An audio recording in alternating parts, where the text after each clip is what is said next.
Hello BSc fifth semester के विद्यार्थियों, कैसे आप सभी लोग। आज हम अपनी जो प्रीवियस ईयर के क्वेश्चंस हम डिस्कस कर रहे थे, उसमें आज हम हमारा जो पेपर है उसको हम आगे डिस्कस करते हैं। तो आज हम कौन से क्वेश्चन को डिस्कस करने वाले हैं। हम जो पेपर डिस्कस कर रहे थे उस पेपर में हम 5 क्वेश्चन अभी तक डिस्कस कर चुके हैं। आज हम बात करेंगे write note on mutarotation. Mutarotation पर टिप्पणी लिखिए। तो म्यूटा रोटेशन क्या है, इसको हमने डिस्कस करना है। तो चलिए चलते हैं, म्यूटा रोटेशन को समझते हैं। ठीक है, तो हमारा क्वेश्चन है कि म्यूटा रोटेशन क्या है। ये हमारा क्वेश्चन है, इसको हम समझते हैं। तो म्यूटा रोटेशन जुड़ा हुआ है हमारे ग्लूकोज के साथ। हमें ग्लूकोज के मॉलिक्यूल को पहले समझना होगा और तभी हम समझ पाएंगे कि म्यूटा रोटेशन क्या है। तो चलते हैं हम ग्लूकोज के मॉलिक्यूल की तरफ। तो आपके सामने ये ग्लूकोज का मॉलिक्यूल बना है। ग्लूकोज के मॉलिक्यूल का फॉर्मूला आप जानते हैं, याद है ना आप लोगों को, याद किया था आपने कभी। तो सोचिए क्या है ग्लूकोज के मॉलिक्यूल का फॉर्मूला। यस, बिल्कुल सही सोचा आपने, C6H12O6। तो C6H12O6 ये हमारे ग्लूकोज का फॉर्मूला होता है। अब हम यहाँ पे ग्लूकोज का जो स्ट्रक्चर है उसको देख रहे हैं। तो बहुत ध्यान से देखिएगा ग्लूकोज के स्ट्रक्चर को। तो आपके सामने ये ग्लूकोज का स्ट्रक्चर बना है। आप देखेंगे तो इसमें 6 कार्बन है। मैं गिना देता हूं आप लोगों को, ठीक है। 1 2 3 4 5 6। तो देखो इसमें हमारे पास 6 कार्बन है। तो C6 हो गया। तो C6, इसको मिटा लेते हैं, फिर से लिखते हैं, कोई दिक्कत नहीं है। तो इसमें हमारे पास आपने अभी गिना है 6 कार्बन है। चलिए हाइड्रोजन गिनिए। तो C6H12 12 हाइड्रोजन होने चाहिए। 1 2 3 4 5 6 7 8 9 10 11 12। तो 12 हाइड्रोजन है और ऐसे ही ऑक्सीजन भी इसमें 6 होंगे। तो ये हमारे पास स्ट्रक्चर बना हुआ है ग्लूकोज का। इसको आप बहुत ध्यान से देखिए। ग्लूकोज के स्ट्रक्चर में सबसे ऊपर हमें एल्डिहाइड ग्रुप को दिखाना है, CHO। ग्लूकोज में एल्डिहाइड फंक्शनल ग्रुप होता है। ये एक बहुत इंपॉर्टेंट बात है, इसको ध्यान रखिएगा। अभी मैं बहुत ज्यादा मतलब घुमाऊंगा नहीं, सीधे आपको आंसर बताऊंगा। लेकिन उस आंसर को समझने से पहले आपको थोड़ा सा ग्लूकोज के बारे में जानकारी होनी चाहिए कि ग्लूकोज का स्ट्रक्चर कैसा है। वो नहीं आएगा तो आप म्यूटा रोटेशन को नहीं समझ पाएंगे। तो म्यूटा रोटेशन पढ़ ही रहे हैं तो थोड़ा सा ग्लूकोज के स्ट्रक्चर को तसल्ली से समझ लेते हैं। तो ठीक है, तो ग्लूकोज में हमारे पास सबसे ऊपर होता है एल्डिहाइड फंक्शनल ग्रुप। याद कर लीजिए अच्छे से, बिल्कुल अच्छे से। तो ग्लूकोज में सबसे ऊपर CHO होता है। और CHO को कैसे लिखा जाता है, C डबल बॉन्ड OH के रूप में। ठीक है, अब आपको ये फर्स्ट कार्बन हो गया। ऐसे करके आपको 6 कार्बन नीचे को बनाने हैं। तो C, फिर सेकंड कार्बन, फिर थर्ड कार्बन, फिर फोर्थ कार्बन, फिर 5 कार्बन और 6 कार्बन, ऐसे बनाना है। अब आपने सेकंड कार्बन से लेके 5 कार्बन तक आपने OH बनाने हैं। बस इतना ध्यान रखना है कि थर्ड कार्बन में OH हमारा लेफ्ट हैंड साइड में होगा और बाकी सभी कार्बन में OH हमारे राइट हैंड साइड में होंगे। ठीक है, तो क्या याद रखना है कि हमें सबसे पहला वाला जो कार्बन है वो तो ग्लूकोज में CHO का कार्बन हो गया और उसके नीचे हमारे पास हर कार्बन में एक OH होगा और OH हर कार्बन में होगा। और वो हर कार्बन का OH हमें कहाँ बनाना है, राइट हैंड साइड में बनाना है। बस थर्ड कार्बन का OH हमें लेफ्ट हैंड साइड में बनाना है। याद हो गया ना, याद हुआ कि भैया हर कार्बन के साथ, मतलब पहला कार्बन तो CHO हो गया, उसके बाद हर कार्बन के साथ OH बनाएंगे और वो OH कहाँ बनाएंगे हम, राइट हैंड साइड में बनाएंगे। और केवल थर्ड कार्बन पे जो OH होगा वो कहाँ बनाया जाएगा, लेफ्ट हैंड साइड में बनाया जाएगा। तो OH OH जोड़ते चली जाइए और थर्ड कार्बन के OH को लेफ्ट हैंड साइड में जोड़िए। जब OH आपने पूरे कर लिए हैं तो उसके बाद आप OH के अगेंस्ट में अपोजिट साइड में H ले आइए। तो देखिए क्या किया मैंने, OH है, फिर इसके अपोजिट साइड में H आ गया, OH है, अपोजिट साइड में H आ गया, OH है, अपोजिट साइड में H आ गया। ठीक है, तो उम्मीद है कि आप ये समझ रहे होंगे। छठा कार्बन CH2OH बना दीजिए। छठा कार्बन क्या होना चाहिए, CH2OH। ठीक है, तो ये ग्लूकोज का ओपन स्ट्रक्चर है। ये ग्लूकोज का कैसा स्ट्रक्चर होता है, ओपन स्ट्रक्चर होता है, ठीक है। लेकिन ग्लूकोज अपने ओपन स्ट्रक्चर में रहता नहीं है, इसको जरूर ध्यान रखना। ग्लूकोज अपने ओपन स्ट्रक्चर में रहता नहीं है। क्यों? क्योंकि ग्लूकोज में जो एल्डिहाइड फंक्शनल ग्रुप है वो बहुत रिएक्टिव होता है।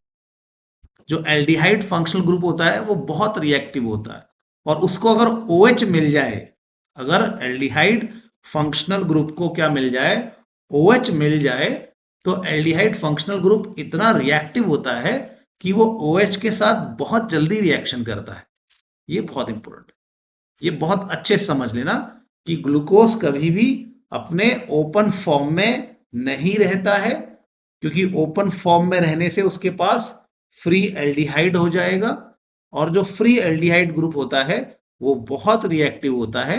इसीलिए ग्लूकोज का जो फ्री एल्डिहाइड ग्रुप है वो टिकता नहीं है। वो क्या करता है, उसको अगर कहीं पर OH मिल जाए तो वो अपने उस OH के साथ रिएक्शन कर लेता है। अब इसमें क्या चीज है, इसमें तो हमारे पास ये एल्डिहाइड है और बहुत सारे OH है, मॉलिक्यूल के अंदर ही क्या है, बहुत सारे OH हैं। तो ये एल्डिहाइड बहुत जल्दी से रिएक्शन करेगा OH के साथ। अब बहुत सारे OH हैं, तो किस OH के साथ रिएक्शन करेगा, तो याद रखना कि पांचवें वाले कार्बन के OH के साथ ये रिएक्शन होगी। तो एल्डिहाइड ग्लूकोज ओपन फॉर्म में नहीं रहता है, क्योंकि उसमें अगर वो ओपन फॉर्म में रहेगा तो उसमें जो एल्डिहाइड फंक्शनल ग्रुप है वो बहुत रिएक्टिव होता है। वो तुरंत रिएक्शन करना चाहता है किसके साथ, OH ग्रुप के साथ। और OH ग्रुप उसको कहां से मिलेगा, उसके अंदर ही OH ग्रुप है, अंदर ही विभीषण है, तो इसीलिए अंदर ही अंदर रिएक्शन हो जाएगी। तो CHO को अपना ही एल्डिहाइड ग्लूकोज को अपना CHO वो क्या करता है, अपने ही OH के साथ रिएक्ट करवाता है।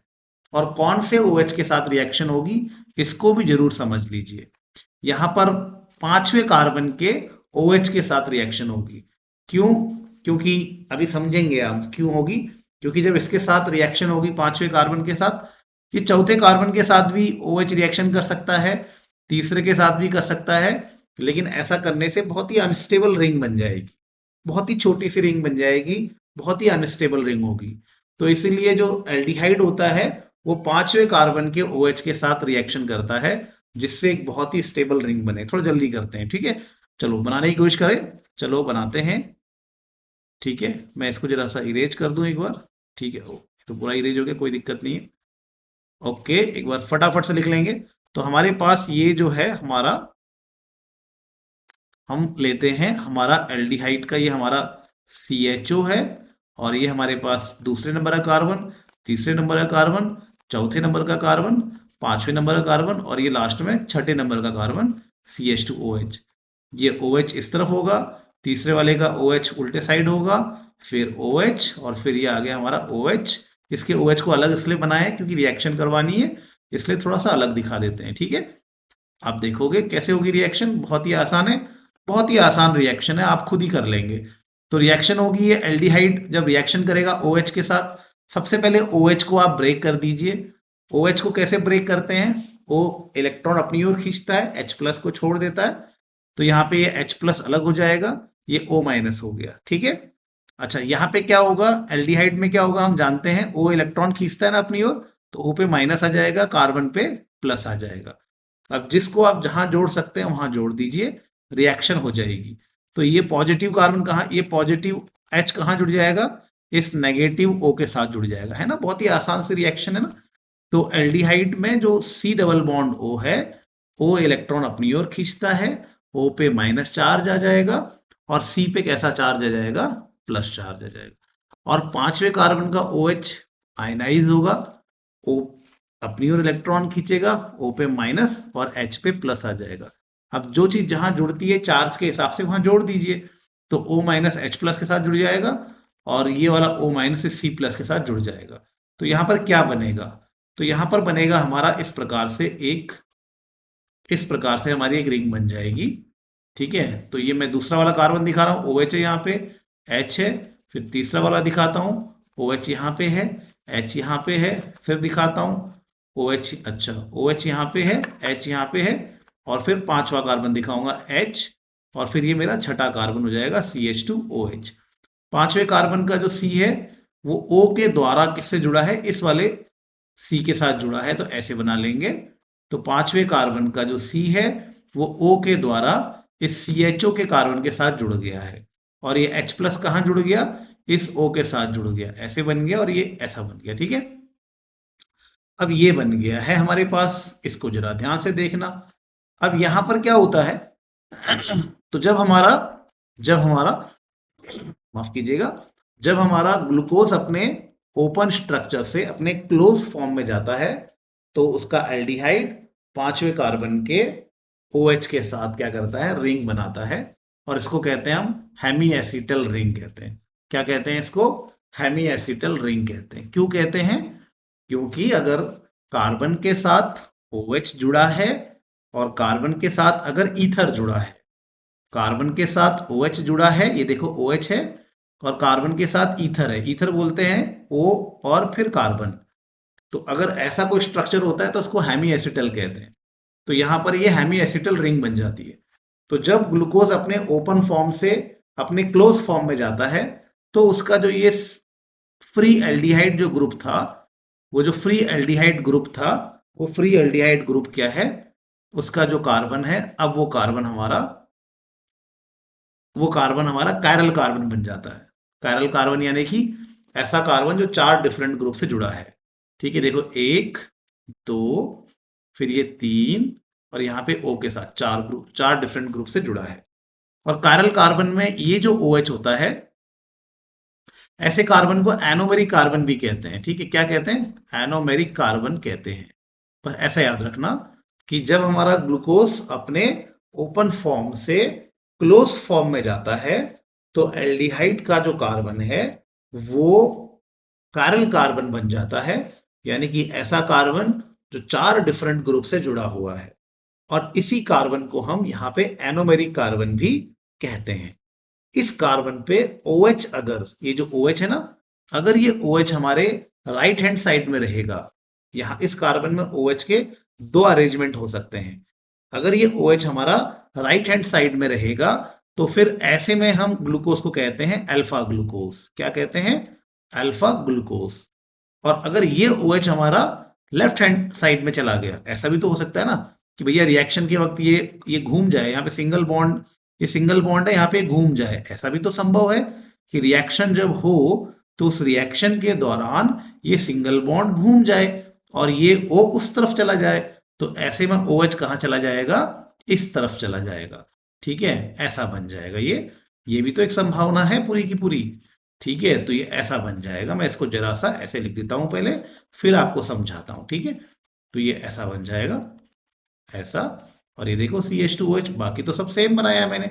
तो मैंने क्या कहा आपको, मैंने ये कहा कि भैया जब ये रिएक्शन हो रही थी, तो इस सिंगल बॉन्ड के अराउंड रोटेशन भी हो सकता है, और जब ये रोटेशन हो जाएगा तो ये O कभी कभी घूम के इस तरफ भी आ सकता है, और ऐसे में हमारा OH कहाँ जाता है, ऐसे में हमारा OH लेफ्ट हैंड साइड में भी जाता है। तो ये दो फॉर्म बन गए ग्लूकोज के। एक ग्लूकोज का फॉर्म ऐसा है जहां पर हमारा CHO का जो कार्बन है उसके साथ जो OH जुड़ा है, रिंग जब बनेगी तो वो OH हमारा राइट हैंड साइड में चला जाएगा, उस वक्त हम उसको अल्फा ग्लूकोज बोलेंगे। और अगर वो OH हमारा लेफ्ट हैंड साइड में रहेगा तो उसको कहेंगे बीटा ग्लूकोज। ठीक है, क्या कहेंगे, बीटा ग्लूकोज कहेंगे। ये बात को ध्यान रखना है, ये सबसे इंपॉर्टेंट बात है इस पूरे कॉन्सेप्ट में। इसको म्यूटा रोटेशन की डेफिनेशन को समझने के लिए इसको जरूर समझ लेना। तो क्या है कि भैया ग्लूकोज का ओपन फॉर्म होता है, उसके ओपन फॉर्म में फ्री एल्डिहाइड ग्रुप होता है, CHO ग्रुप होता है। CHO ग्रुप जब फ्री होगा तो बहुत ही अनस्टेबल होता है, इसीलिए वो अपने ही पांचवें कार्बन के OH के साथ रिएक्शन कर लेता है, और यहां पर एक हेमी एसिटल रिंग बन जाती है। और जब ये प्रोसेस होता है तो ये जो हमारा फ्री एल्डिहाइड ग्रुप है, इसका कार्बन हमारा क्या बन जाता है, कायरल कार्बन बन जाता है, या स्टीरियो कार्बन, स्टीरियोजेनिक सेंटर भी उसको कहते हैं हम, कायरल कार्बन बन जाता है। कायरल कार्बन ऐसे कार्बन को कहते हैं जो चार डिफरेंट ग्रुप से जुड़ा है, और ये चार डिफरेंट ग्रुप से जुड़ा हुआ है। एक तरफ H के साथ जुड़ा है, एक तरफ OH के साथ जुड़ा है, एक तरफ यहाँ C के साथ जुड़ा है, एक तरफ यहाँ ईथर के O के साथ जुड़ा है, तो कायरल कार्बन बन जाता है। और इस कायरल कार्बन में OH और H का जो अरेंजमेंट होता है वो दो टाइप का हो सकता है। या तो वो राइट साइड में हो सकता है, अगर वो राइट साइड में होता है तो उसको कहते हैं अल्फा ग्लूकोज, और अगर वो लेफ्ट साइड में होता है तो उसको कहते हैं बीटा ग्लूकोज। ठीक है। अब ये जो अल्फा ग्लूकोज होता है ये प्रकाश को घुमाता है। जब इसमें से कोई प्लेन पोलराइज लाइट पास की जाती है तो ये अल्फा ग्लूकोज लाइट को घुमाता है 112 डिग्री में। इसको ध्यान रखना, प्लस 112 डिग्री में। जब इस अल्फा ग्लूकोज में से लाइट को पास करते हैं, प्लेन पोलराइज लाइट को पास करते हैं, तो वो उस प्लेन पोलराइज लाइट को रोटेट करता है। और रोटेट कितने एंगल में करता है? 112 डिग्री के एंगल में करता है। और वहीं पर ये जो बीटा ग्लूकोज है ये इस प्लेन पोलराइज लाइट को रोटेट करता है 18.7 डिग्री में। ये जरूर ध्यान रखना है। ठीक है। तो ग्लूकोज के स्ट्रक्चर के हिसाब से तीन फॉर्म हो गए। एक ओपन फॉर्म हो गया जो कि ना के बराबर होता है, फिर एक रिंग फॉर्म है। रिंग फॉर्म में दो तरह के फॉर्म होते हैं, एक अल्फा ग्लूकोज जहां OH आपका राइट हैंड साइड में है, और अगर हम उसको रिंग के हिसाब से बनाएंगे तो बिलो द प्लेन होता है। और एक और दूसरा फॉर्म जहां पर हमारा OH लेफ्ट हैंड साइड में है, उसको बीटा फॉर्म कहते हैं। अल्फा फॉर्म लाइट को 112 डिग्री में घुमाता है, ये एंगल बिल्कुल अच्छे से याद रखना। और बीटा फॉर्म लाइट को 18.7 डिग्री में घुमाता है। दोनों ही राइट डायरेक्शन में घुमाते हैं, दोनों के लिए ही प्लस साइन यूज करते हैं। अब बीटा रोटेशन क्या है? जब हम ग्लूकोज को पानी में डालते हैं तो ग्लूकोज अपने अल्फा फॉर्म से बीटा फॉर्म में कन्वर्ट होता है। ठीक है। अल्फा फॉर्म से पहले वो अपने ओपन फॉर्म में जाता है, फिर ओपन स्ट्रक्चर से बीटा फॉर्म में जाता है। अब ये चीज उल्टी भी होती है। बीटा ग्लूकोज बनता है वो अपने ओपन स्ट्रक्चर में जाता है, फिर अल्फा ग्लूकोज बनाता है। ये चलता रहता है। तो अल्फा किस में चेंज होगा? ओपन में। और फिर ओपन किस में चेंज होगा? बीटा फॉर्म में। फिर इसका रिवर्स होता है, बीटा ओपन फॉर्म में चेंज होता है और ओपन फॉर्म अल्फा फॉर्म में चेंज हो जाता है। यानी कि सॉल्यूशन में क्या होगा, जब हम ग्लूकोज को सॉल्यूशन में डालते हैं तो उसका अल्फा फॉर्म अपने आप को ओपन फॉर्म में चेंज करेगा, फिर किस में चेंज करेगा? बीटा में। और यही बीटा फॉर्म धीरे धीरे अपने आप को ओपन में चेंज करेगा और अल्फा में चेंज करेगा। यानी कि ये रिवर्सिबल शुरू हो जाता है। रिवर्सिबल ये रिएक्शन स्टार्ट हो जाती है, रिवर्सिबल ये चेंज शुरू हो जाता है। और कुछ देर के बाद इक्विलिब्रियम आ जाता है। कुछ देर के बाद सॉल्यूशन में इक्विलिब्रियम आ जाता है और सॉल्यूशन में कुछ अल्फा फॉर्म रहता है, कुछ बीटा फॉर्म रहता है और कुछ बहुत ओपन स्ट्रक्चर रहता है। अब सॉल्यूशन लाइट को कहाँ घुमाएगा? तो अगर केवल अल्फा फॉर्म होता तो वो 112 डिग्री पे घुमाता, और अगर केवल बीटा फॉर्म होता तो वो 18.7 डिग्री में घुमाता। लेकिन सॉल्यूशन में तो ये इक्विलिब्रियम में आ गए हैं, इसलिए जो सॉल्यूशन है अब वो इनका लगभग एवरेज में घुमाता है लाइट को, और उसका वैल्यू होता है 52.7 डिग्री। इसी को कहते हैं म्यूटा रोटेशन। मतलब हमने, चाहे तुम अल्फा फॉर्म डालो पानी के अंदर या आप बीटा फॉर्म डालो पानी के अंदर। ठीक है। आप सोच रहे हो मैं अल्फा फॉर्म डालूंगा 112 डिग्री में घुमाएगा, या आप सोच रहे हो मैं बीटा फॉर्म डाल रहा हूं 18 डिग्री में वो घुमाएगा, ऐसा आप सोच रहे हो। लेकिन ऐसा होता नहीं है। चाहे आप अल्फा फॉर्म डालो या चाहे आप बीटा फॉर्म डालो पानी के अंदर, ये दोनों फिर एक दूसरे में, अल्फा फॉर्म डालोगे तो वो अपने आप को ओपन में फिर बीटा फॉर्म में चेंज करेगा, बीटा फिर ओपन में अल्फा फॉर्म में चेंज करेगा और इक्विलिब्रियम आ जाएगा। चाहे आप बीटा डालो चाहे आप अल्फा डालो, कुछ समय के बाद वो अपने आप को ओपन में फिर अल्फा में या ओपन में फिर बीटा में कन्वर्ट करते हैं। और ये इंटर कन्वर्जन चलता रहता है जब तक कि इक्विलिब्रियम ना आ जाए। और जब इक्विलिब्रियम आ जाता है तो फिर ऐसी कंडीशन में क्या होता है, सॉल्यूशन में ना तो पूर्ण रूप से अल्फा फॉर्म रहता है और ना ही पूर्ण रूप से बीटा फॉर्म रहता है और ना ही पूर्ण रूप से ओपन स्ट्रक्चर रहता है। इक्विलिब्रियम में इनकी कुछ कुछ खास मात्राएं रह जाती हैं। और वो जो सॉल्यूशन है अब वो ना तो अल्फा के हिसाब से लाइट को घुमाता है और ना ही बीटा के हिसाब से लाइट को घुमाता है। वो उसका एक अपना ही एंगल ऑफ रोटेशन होता है जो कि 52.7 डिग्री होता है। तो ये जो चेंज हुआ, मैंने सोचा कि मैं अल्फा डाल रहा हूं 112 डिग्री में घुमाएगा, लेकिन वो तो अंदर जाने के बाद इक्विलिब्रियम में आ गया और वो घुमाने लग गया 52.7 में। या मैं सोच रहा हूँ यार मैं तो बीटा डालूंगा और वो 18 डिग्री में घुमाएगा, लेकिन बीटा डालने के बाद भी वो इक्विलिब्रियम में आ गया और सॉल्यूशन ने कितने डिग्री में घुमाया, 52.7 डिग्री में घुमाया।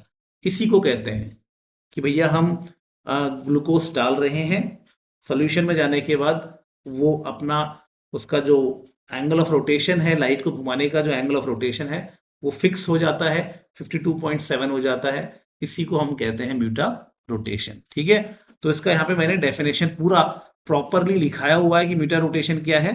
म्यूटा rotation is the change of optical rotation of sugar solution due to interconversion of its alpha and beta anaerobic form until an equilibrium is reached।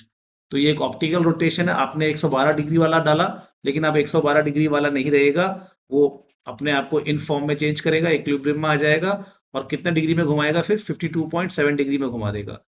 आपने सोचा कि या तो आप बीटा डाल रहे हैं और आप सोच रहे हैं कि यार ये तो 18 में घुमाएगा, लेकिन ऐसा नहीं होगा। बीटा भी जब आप पानी में जाएगा तो पहले वो ओपन में चेंज होगा, अल्फा में चेंज होगा, अल्फा ओपन में चेंज होगा, बीटा में चेंज होगा, इक्विलिब्रियम आ जाएगा और 52.7 डिग्री में घुमाएगा। ठीक है, तो ये हमारा क्या हो जाता है, ये हमारा म्यूटा रोटेशन हो जाता है। लंबी होगी वीडियो, सॉरी, लेकिन इसको जरूर समझ लीजिए, पूरा आंसर लिखा हुआ है। when a sugar such as glucose is dissolved in water, it does not exist in a single form.